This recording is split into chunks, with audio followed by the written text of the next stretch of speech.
जामनगर की इस काली हवेली के दरवाजे के बाहर आज फिर से एक बच्चे की लाश मिली थी। दोस्तों, ये कहानी है जामनगर की, जहां पर एक काली हवेली थी जो बहुत ही मनहूस हवेली के नाम से मशहूर थी। कहा जाता था जो भी इस हवेली के पास से गुजरता या इस हवेली में चला जाता वो कभी जिंदा बचकर वापस नहीं आता था।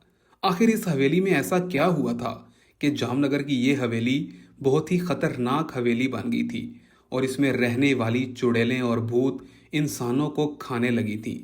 ये बात है जामनगर की इस हवेली की 1997 की।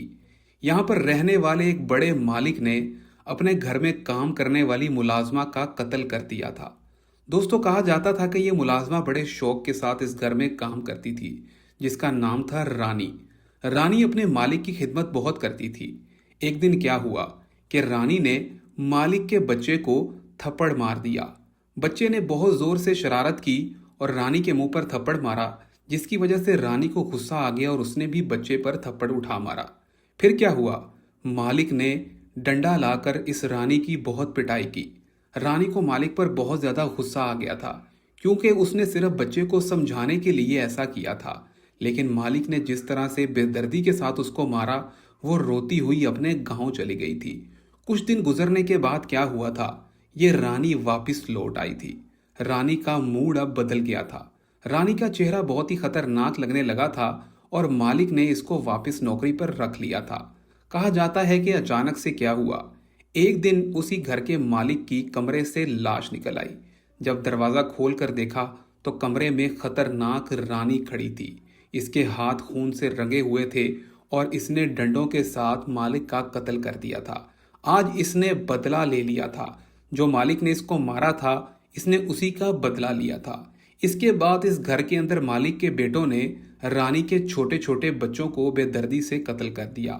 यूं ये लड़ाई बहुत ही खतरनाक लड़ाई में तब्दील हो गई थी।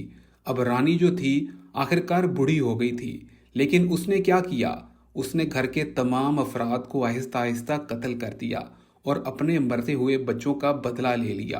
कहा जाता है कि उसके बाद रानी भी एक दिन इस काली कोठड़ी के अंदर ही मर गई और उसकी चुड़ैल और भूत आत्मा वहां पर भटकने लगी। कहा जाता है कि अब जो भी इस मालिक का रिश्तेदार या कोई भी शख्स इस घर में दाखिल होता है तो ये रानी का भूत उसको कत्ल कर देता है। कुछ ही दिन पहले रहने वाले शहर के लोग यहाँ पर आ पहुंचे थे। ये उसी मालिक के रिश्तेदार थे जो कि बहुत अरसा पहले मर चुका था। उनका ख्याल था कि आज ये हवेली अब ठीक हो गई होगी, यहाँ पर कोई भी जिन और भूत का आसेब नहीं रहता। लेकिन वो ये बात नहीं जानते थे कि रानी, जो कि इस घर में काम करने वाली चुड़ैल बन चुकी थी, अब वो अपना बदला ले रही थी और इस घर में आने वाले छोटे बच्चों का एक एक करके कत्ल हो रहा था। कहा जा रहा है कि अब मंत्रिक को बुलाया गया है और यहाँ पर मंत्रिक बाबा दम करके फूंक मारेंगे, जिसके बाद इस काली हवेली के अंदर से ये भूतों का साया खत्म हो जाएगा। दोस्तों, क्या आप इस काली हवेली में जाना चाहोगे? अगर जाना चाहोगे जल्दी से कमेंट कर दो और सब्सक्राइब करो। अभी गाड़ी तुमको लेने आ रही है।